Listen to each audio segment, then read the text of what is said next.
Today is our GKK FriYay live with Kristen. But I am back. I was not here last week. I had some things going on. Excuse me. Excuse me. But I am coming to you today, and I'm going to do like a live tutorial because I don't actually have a tutorial tomorrow morning when I normally do on Saturday morning. So if you're catching me on the replay, welcome. I'm so glad you're here. This is kind of different. I'm actually going to show you finger knitting, how to purl to make garter stitch, and next week I'm going to show you an actual pattern with that, and we'll go over everything then, and it'll look nice and put together as usual. But yeah, I wanted to just come to you today and have a little gab. You can ask me questions, whatever, but I was going to show you. I'm going to flip the camera here in a minute, and I'm going to show you. So if you want to follow along with me and you just happen to have some yarn, I'm going to show you my stuff here. So this is my sorry, it's upside down. This is a super bulky 6-weight yarn. Now I did try Bernat blanket yarn, and it's, you know, that acrylic type. I don't even have one in front of me, but don't use that. Use something that has a little bit of spring to it. This one is called, and I realize not everybody's gonna have this, but this is, I think I got this at Joann's. It's Buttercream from Luxcraft, and it's the alpaca solid, but I don't think it's like fully alpaca. I think it's a blend, so hang on. Yes, it is. So it's 80% acrylic and only 20% alpaca. So this is a nice, plied yarn. It does have a bit of a, like, this little halo on it, which I think adds to the allure of how this looks. So let me show you what this looks like today, and then I'm going to say hey to some more people. And if you want to scurry off and go get a bit of super bulky yarn, if you're joining me live, that's great. If not, you know, catch it on the replay if you want to do it again. Until next week, we have a full tutorial. So this is what I put together. Ta-da! So this is finger knit with 4 fingers, but yes, it's bigger than my fingers. So this is the width. So this is a wider project than my fingers. So this is 4 stitches wide here. And then I used a technique to join them as I go. And then I did this one, and then I joined it, and I did this one, and I joined, and did another one, another one. So we have 4 panels. And so what it does is it actually ends up putting these two, it puts this ridge here and this ridge here, and on the back there's one in the center. So it does have a bit of a ridge, you know, when I'm joining. But I want to show you how to actually make the purl stitch, and I'm even going to show you the cable cast on for your fingers.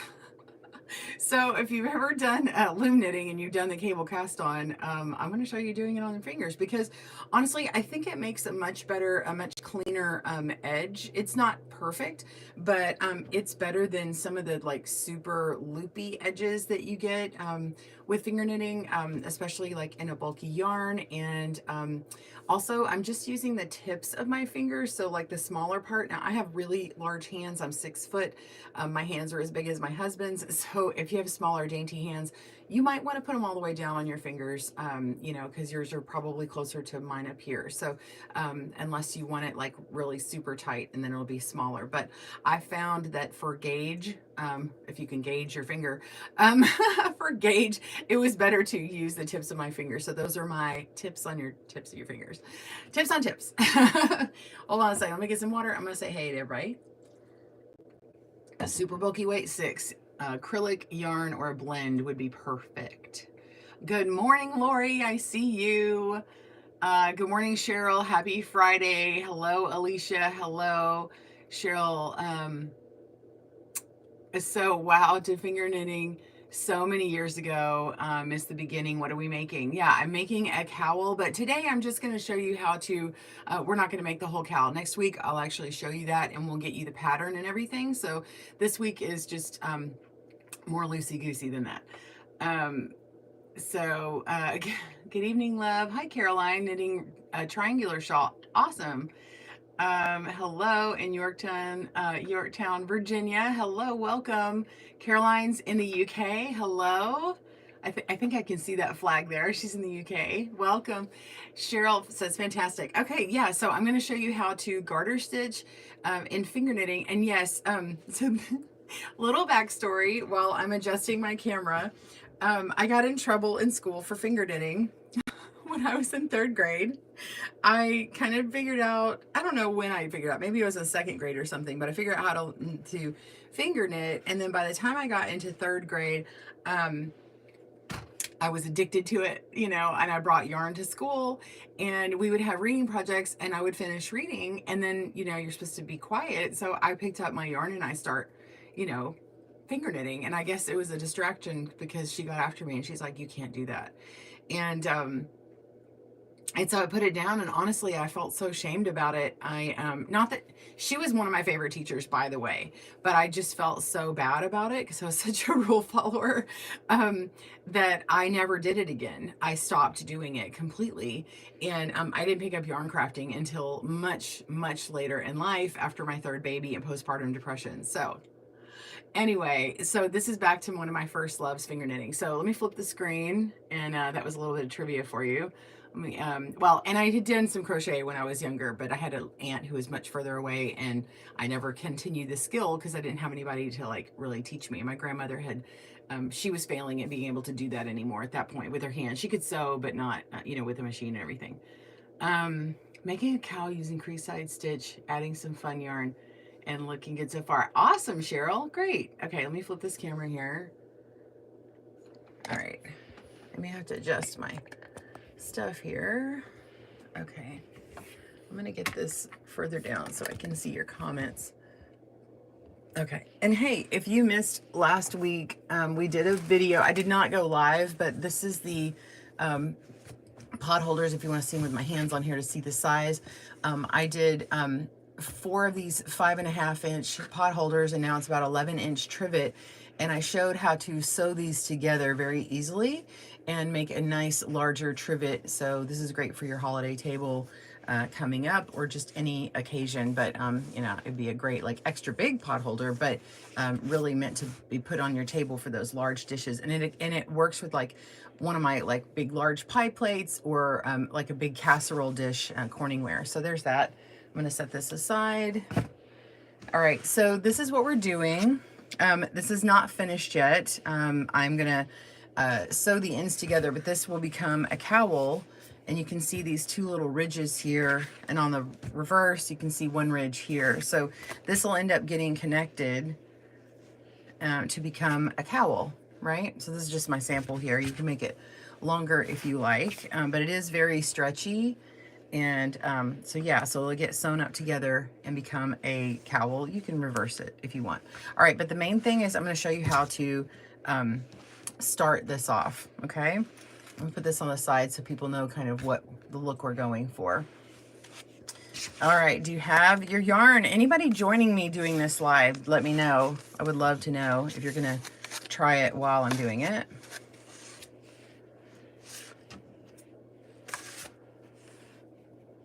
All right, so I've got my yarn setting off the side. I'm pulling out a bit here just to have some to work with.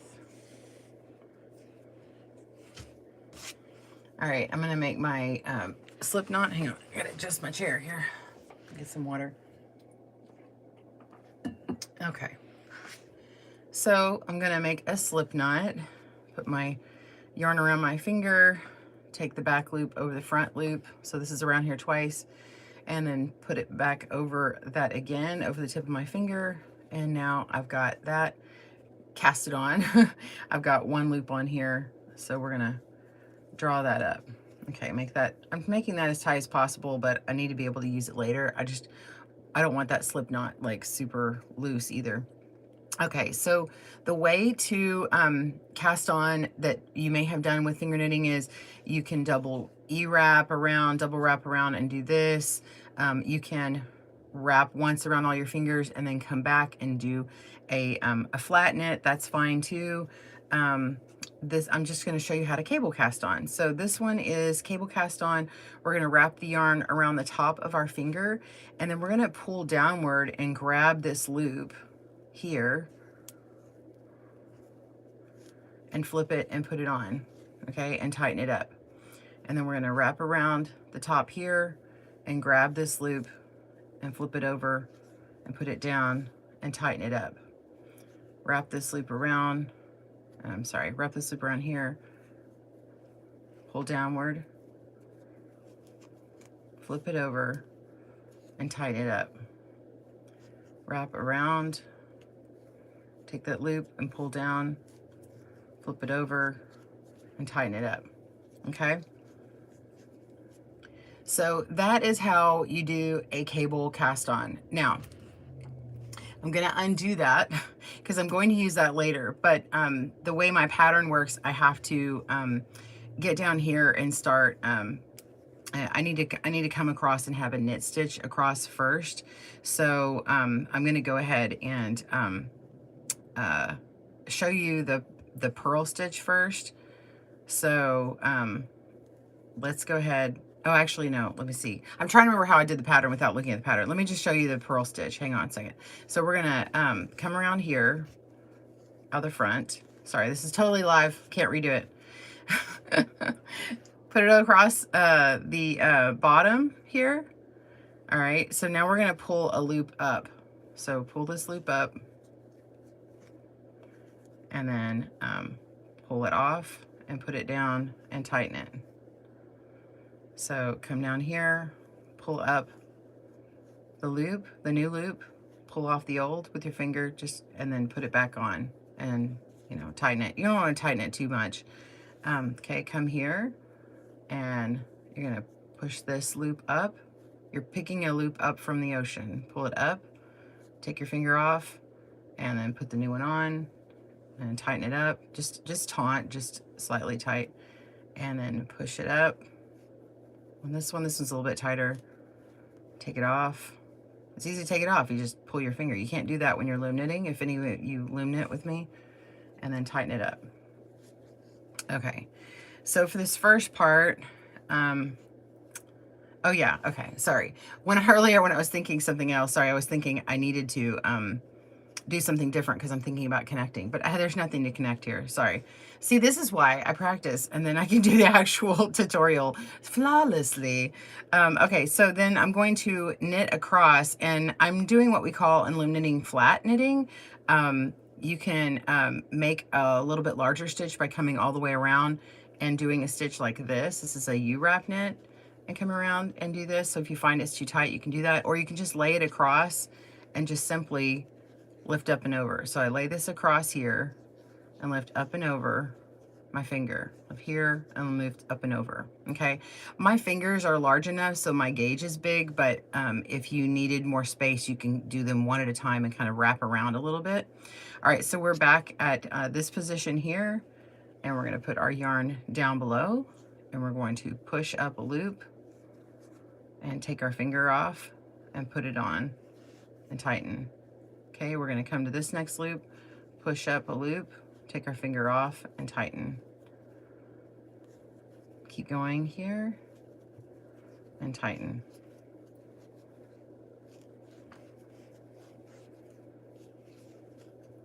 So we're going to keep repeating. I'm going to just show you kind of what the method looks like. I know if you're following along, this is way too fast, but I just want to show you a few more rows what this looks like.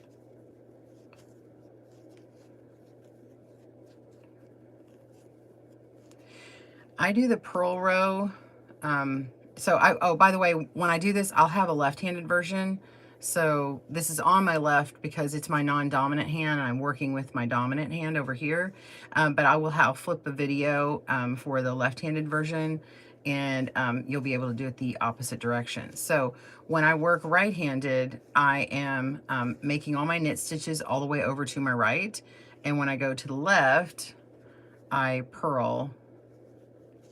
And you can use your thumb. I purl from right to left. So purl from left to right if you are left-handed. So start on the side of your dominant hand, like that. It just seems to go faster for me. Okay, and then I just pull this across and I can knit. You see how easy this right-handed part knitting is, because I'm just leading it with my knitting hand. Right, and now you can see what it looks like back here, and after several rows it gets kind of squished up, and so when you're ready you can pull on it to ease that tension. I usually do it when I have like a lot more length left, But yeah, so I did that until I have about 24 inches, and then I'm ready to start connecting. But let me do several more, and I'm going to see if we have any comments on here. So let me know if you have comments, or if you want me to show the cast on again. How do you make larger projects? You only have 4 fingers. Yes. So next week I'm going to do a video showing you how to connect them. I could maybe show you a little bit on here as a preview. But next week I'm going to show you, and we're going to write up a pattern on it. Did I just purl that? Or did I knit those? Y'all, did I just lose track while I'm like trying to, while I'm trying to pay attention to the questions? I'm undoing. This is me frogging. Okay. I think I knit that while I was not paying attention. Hold on. This is me frogging, undoing my work. I get like autopilot here. Okay, that was knit. I can see that my little scarf over the back, so I had knit that. Yep. Okay, now purl. Hold on. Let me show you the real way. We're purling.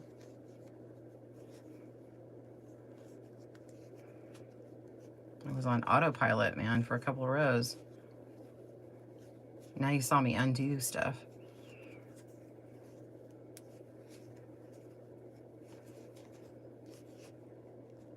Just watching, she says. I may have missed some other things, so hang on, let me scroll and see if I missed something. Oh, I didn't. Okay. Fantastic. Silly question. Why use fingers and not loom? Good question. What if you're just bored and you don't have any tools with you, but you were able to go to a store on vacation and you could get yarn really quick and you don't want to buy anything else? Maybe you got donated some of this yarn and you want to do something fun. Maybe you just don't feel like working with tools and you want to do something different.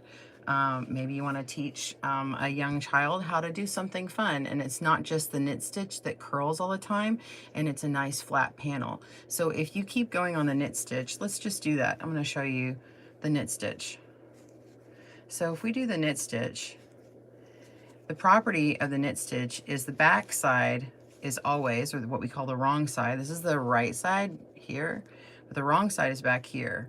And the wrong side is going to have this little bump that looks like a scarf on the back of the finger. Okay, if you keep knitting that with the scarf on the back of the finger, your fabric is going to roll, kind of like pantyhose, stockings, a t-shirt. Like if you cut the t-shirt and it has that little rolling thing, it's the property of a stockinette type fabric. When you're knitting, you're making a fabric, and crocheting too, you're making a fabric one stitch at a time. Don't think of it as just that one stitch. I mean, you're literally stitching together a fabric, right? And so that fabric is going to have a property or behave a certain way. Notice this one is not curling. It just sits there nice and flat, right? So if I continue going like this, which is all knit stitches, it's super simple, it's super easy, and I pull on it, it still has kind of the look of what's here, right? But what's different? Well, look at this. Do you see that? First of all, notice that there's a width difference. Okay, so here it's wider up at the top. I'm just gonna use my other hand.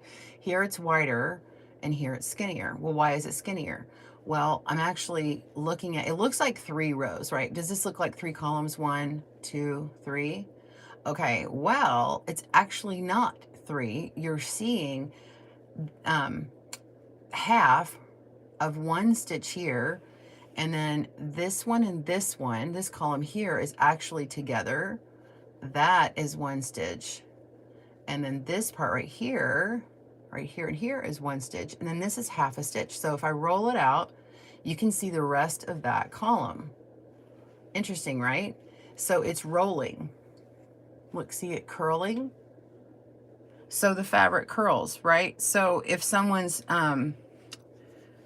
working on a project that they want to lay flat, they might get very frustrated. Although if you like this look, I do have a video showing how to make, if you make long strands of these, how to connect it and actually reverse it every time, and so it makes a ribbed blanket. So I actually do have a video already showing you how to connect finger knitting for a wider panel. So see how this is connected here? It'll make a wider panel, and it's flipped every other one. That's why when on this one you can see there's like a connected ridge between these two panels. There's like a little ridge here. Okay, and then when I flip it and connect it again, it causes another ridge here. Then I flip it, connect it again, it causes a ridge here. So when you make something 4 panels wide, you have a ridge in the middle, and when I flip it over here, you have a ridge on these 2 sides, which is actually kind of a neat look. So let's leave that out so you can really see that. And I hope that is really helpful to you. Let me come back and do some more of this garter stitch on this little sample here. This is kind of fun little troubleshooting tutorial. Hopefully this is helpful. Hopefully I answered your question. I haven't looked back and see if I had a comment yet, but let me know if that was helpful, if you guys have any questions for what I just did. So that I just did a purl row here. Let me do a knit row.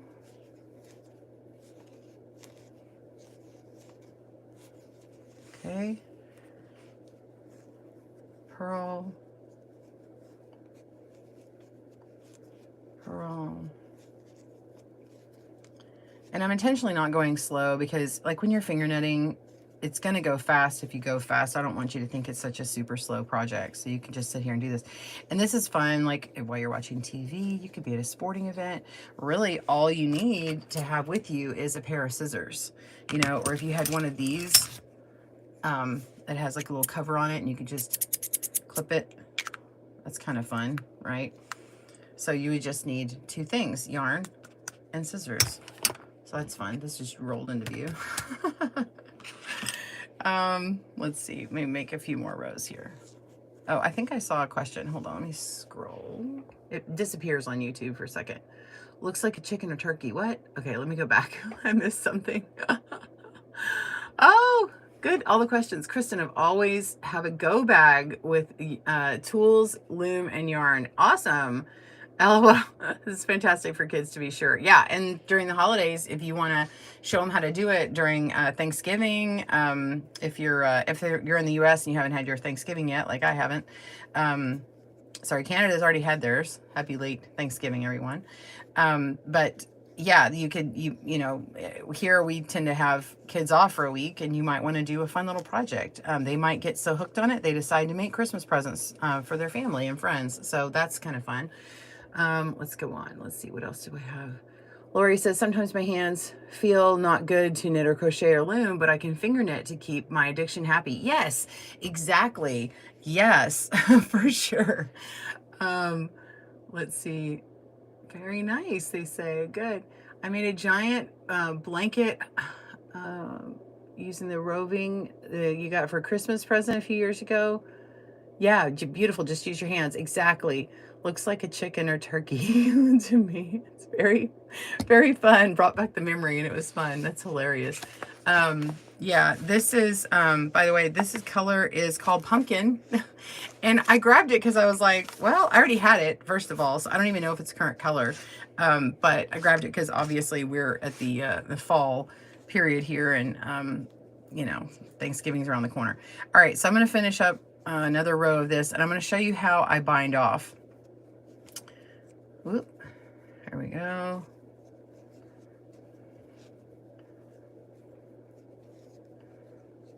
All right. Okay, so I'm going to bind off, and the way that I do that is I knit the first stitch, I knit the second stitch, and if you loom knit, you already know how to bind off. I'm going to take the second stitch and move it onto the first, and then we're going to lift up and over, and then we're going to pick it up and move it, knit the next stitch, so it repeats again. This is our what we call the second stitch. So knit the second stitch, move it on the first, lift up and over, and move. Last one, knit second stitch, pick up, knit over, and now I don't move. I can just pull on through and weave in my tail. But if I just pull this loop here for a second, let's look at my knitting.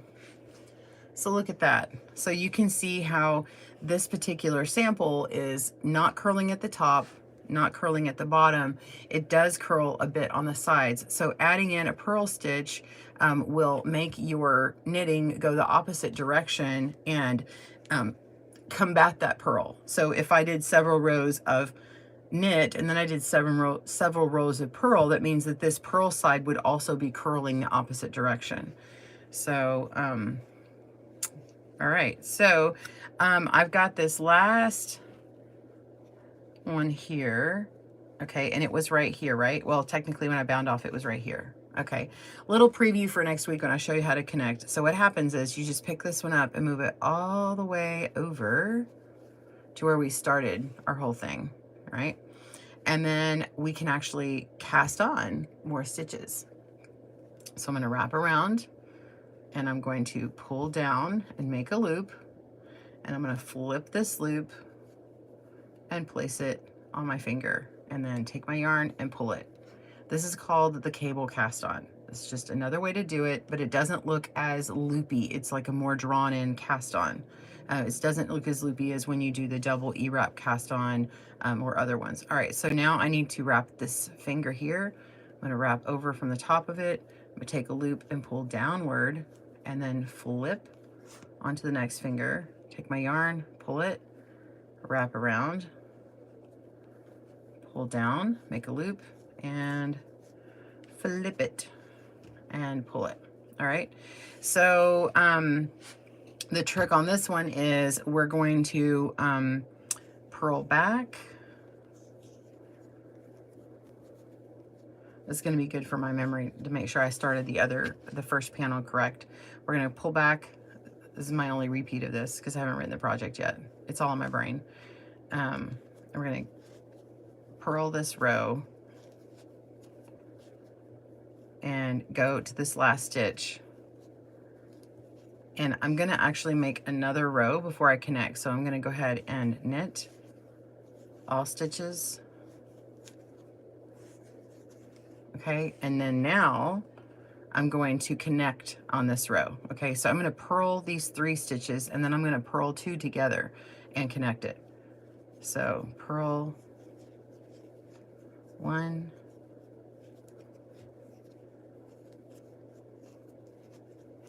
2,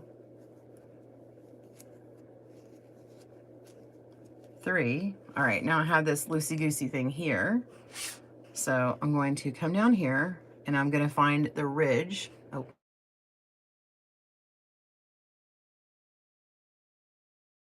This is a knit stitch in between, and then we have purl stitches. So I'm going to look at these purls. I have 1, 2, 3, 4. I'm going to take the 4th purl, this bump. I'm going to put that on my finger. And then, sorry, oh, I got another alert coming on my screen. Okay, now I'm going to purl these 2 stitches together. Takes a hot minute because it was a little bit tight. There we go. And pull my finger out and put this one on and tighten it. And now I'm going to knit. You could also try not knitting, and it'll just be like a slightly different looking little bump. So you could slip the stitch. I'm choosing to knit it.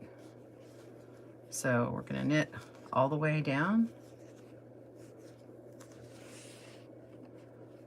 and come back and purl. So we're joining the 2 panels on the purl row. All right, so I've purled 3. I'm going to come over here. We're coming to this is the wrong side, by the way.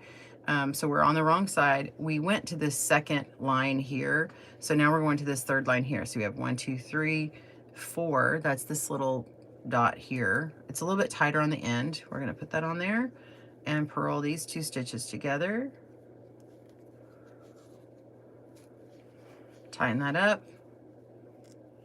Ooh, hang now, sorry. And knit 1, 2, 3, 4, and purl. I'm gonna do a few of these so you can see what it looks like connected.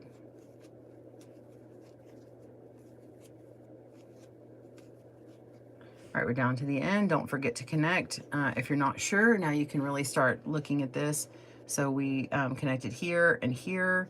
Just don't miss a line. So this is the line here, and you want to get here. It might be tempting to jump here, but you're gonna kind of jog the look. You want all of your rows to line up like I've got here. So you want these to look like they're connected. Okay, I'm gonna purl these 2 stitches together. There we go.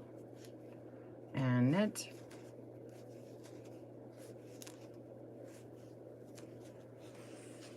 Let's do one more connection and then I'll show you what it looks like. I like to have several on here. Also, I can ease that tension a little bit better. All right, remember, we have that. I have a hangnail. Sorry, this is like really bothering me. Hang on. It's like catching the yarn. You should do a manicure before you do this, apparently. Sorry. Oh, I'm laughing at myself. Okay, here it is. Here's the line here. And we've got our little stitch. This is hard. Let's see, 1, 2, 3, 4. Nope, that's not so hard. Okay. I was thinking I was grabbing the wrong part. All right, then we're gonna purl these 2 together. And knit. 1, 2. There's that extra scrap. There we go. Okay, so now I can pull on this and you can see this is connected really nicely on the wrong side here. You can see that it's a nice join. It looks pretty cohesive, right? Like one panel, maybe a little bit of a divot here. This is what this end looks like. And this end looks like, this was a cast on end, this was a bind off end. The bind off end is gonna be a little bit firmer. And then let's look at the reverse. So over here on the, what we call the right side, the right side is lining up with the back of my hand. It has my ridges all lined up. It has my cast on from here, and then this is a bind off from the other area. And then we have this line and this one connected, this one and this one, this one and this one, and this one and this one. So, or this one will be connected here in a second. But it has this little bump. Do you see the bump? Yeah. So, totally looks fun. And then I'm coming up on the that little stockinette section, so that's not exactly how I had the pattern. But if I did it, what would happen is it would look like if I continued this part of the pattern and I continued my same technique of purling, this area right here would actually look like it was purled on this side and then knit on this side, and then I would flip it over and I would turn over again when I do this thing, and then we'd have a knit area here and another purl area. So this is not the technical pattern the way I did it here. I was just kind of showing you what the stockinette looks like. So if you want to take this off, I was thinking I had a stitch holder around here. I did not bring that, but you can put one of those holders, stitch holders on there. This is just a double pointed needle. I'm going to take it off to look at that and hold it for me. But again, yes, you would keep connecting until you had 4 panels. And then this one was my last stitch. And then what I can do is cut my yarn and then pull it out and then sew this up. So we'll have a pattern showing that. So let me read some of y'all's messages, see if there was a question before I put this away.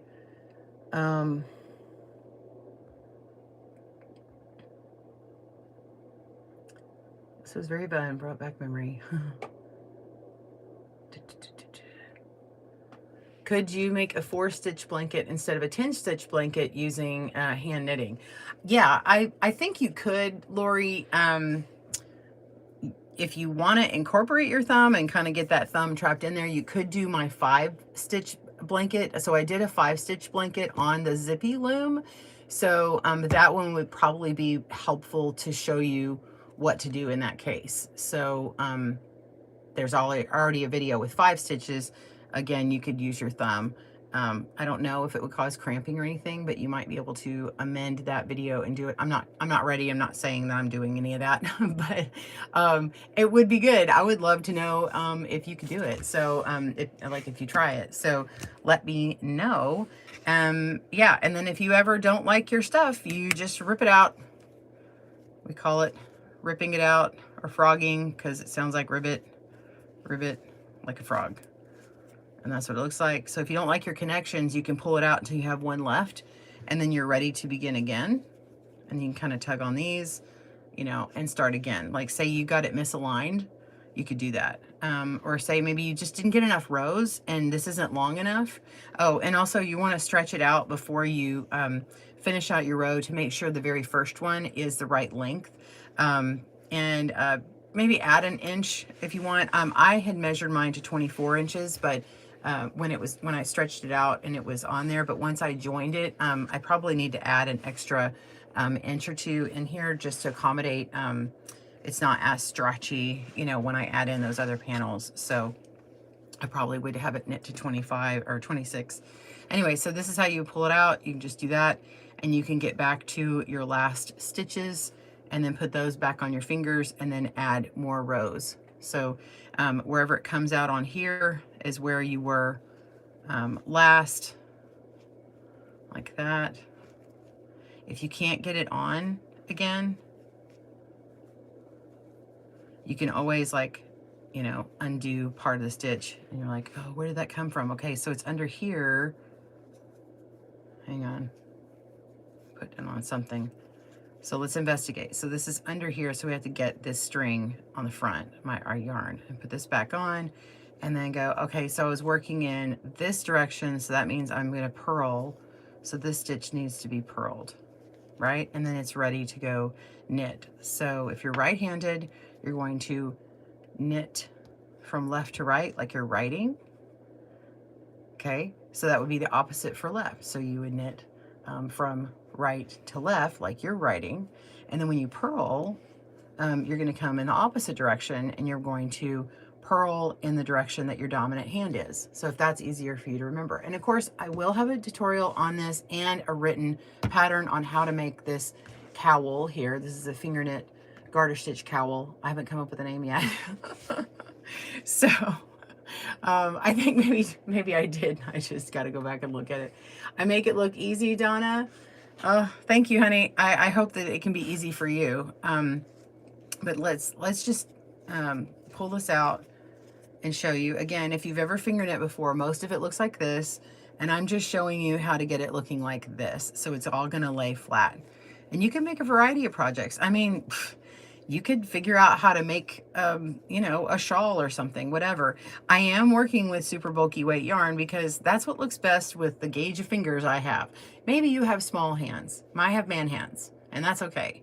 But maybe you can work with a size 5 yarn if you've got daintier hands, maybe a 4. I'm not sure that anybody could do that, but you could try. I would love to know if you could get it done with a 5. But I would get something that has a bit of flex and bounce. This one is 80%. Like I said, this is 80% acrylic, 20% alpaca. That alpaca is going to give it a bit of a spring. And I'm working with Luxe Craft Buttercream alpaca solid. And I believe I got this at Joann Fabrics. So I have used this whole thing on one ball. So you could certainly get a longer project out of this too. If you want to make one of those big infinity scarves, you could totally do that. So anyway, thanks for joining me today. I'm going to flip the camera and talk a moment. Hello. Here's some water here and see your comments. Let's see.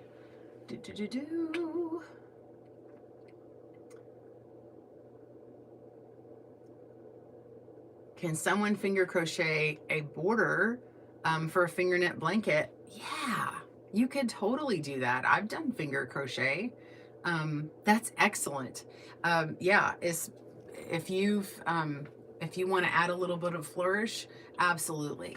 For loom knitting, you know, or for finger knitting, which is like loom knitting with your fingers, you would have to pick up things along the edge and then do some little short rows and kind of zigzag and do some fun stuff, maybe 1 or 2 fingers at a time to do that. But if you can finger crochet, that actually probably would be easier to do that. So how wide is the cowl? How many inches wide? Let's measure. I know how much it is, and then I forgot. I took a picture. It's about 7, sorry, things in the way. Yeah, it's about 7.5 inches wide, and I've got it about 24 inches long, but then when I connected it, it ended up being, yeah, it ended up being 21. So 3 inches, kind of like when I was measuring it, I stretched it out because it's kind of stretchy. I thought I was measuring 24 inches. So you might want to like knit a couple of inches longer than you want, especially if it's for a cowl, because it's gonna be more stable once it has something to connect it to, right? So when you start connecting these panels, and you can see this has a bit of stretch. So this is 7 unstretched, but if I was trying to stretch it out, I could. And see, this is how stretchy it is here, right? So if you did put that cowl on, you're like, I think it might be a little tight. It probably will stretch out, especially garter stitch does have a little bit more give to it, and then it will stay stretched out. So if you do make it a little short, it's okay. This will be a nice little neck warmer too. Yeah, for the winter. Can I add another panel? You can add as many panels as you like. So if you add another panel, like I said, it's going to alternate where this ridge is. So if you add another panel onto this one, it's now going to put another ridge. So if I have another panel, sorry, I don't mean to block my face if someone's reading my lips.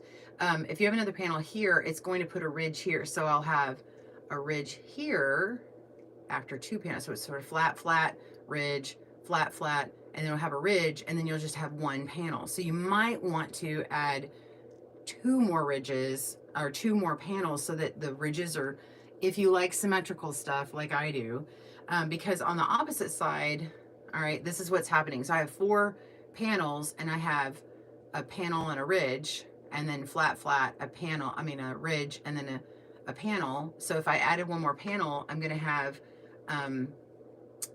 nothing, and then another ridge. And so you might want, like I said, you might want 2 more ridges. So if it was 7.5, let me just put this tape measure to it and estimate. Add a ridge. If I added 2 more ridges, it'd probably be about 10.5 inches, maybe 11. Sorry, I had a timer go off. So if you wanted it a much taller cowl, you could. This is what it's like for me right here. But like I said, it is stretchy. So if you want 2 more, you know, and have it really big, and also it can squish down. So if you like yours where it kind of squishes down, 2 more panels would probably be really pretty. So yeah, you can fold it over. Yeah, for sure. Must be symmetrical, she says. Anyway, that's it. So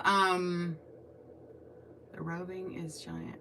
Okay, I'm missing it. I'm missing the whole roving thing. But anyway, thanks for joining me today. I've got to make a quick phone call, and then I'm going to be seeing my VIP members in our weekly Zoom group. So, oh, just a writer asks, would finger knit mittens be too holy? Yes, they would, especially if you took them to church. But take me to church. Yeah, they would be a bit holy. So I would not suggest it. So yeah, I don't know. I'm not the total authority on it. If someone wants to prove me wrong and do it, then go for it. I would love to see someone do it.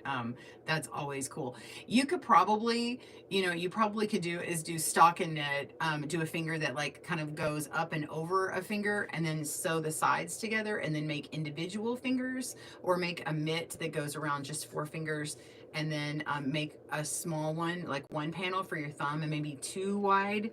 See, now I'm thinking. Now you got me thinking. So 2 panels could easily be a mitt, and then 1 panel could be a thumb, and then, okay, maybe you could. Challenge maybe accepted. But it still would be a bit holy, but it would be nice and warm. So you know what? Don't discount someone wanting to make something, because it still would put something on your hands, and especially if you're in need, I would do it. So try it. I don't know. Why not? You can't be, you know, fighting snowball fights or anything, but it would be better than nothing on your hands. And our hands need protecting in windy places too. So yeah, anyway, no. Cheryl keeps asking me to do a project I really don't want to do. She doesn't know how to take no for an answer. I'm just not into them. That's what we love about Kristen. Okay, let me go. All right, you guys have a great day, and happy knitting and crochet and finger knitting. Be sure and try it and let me know. Bye, everyone.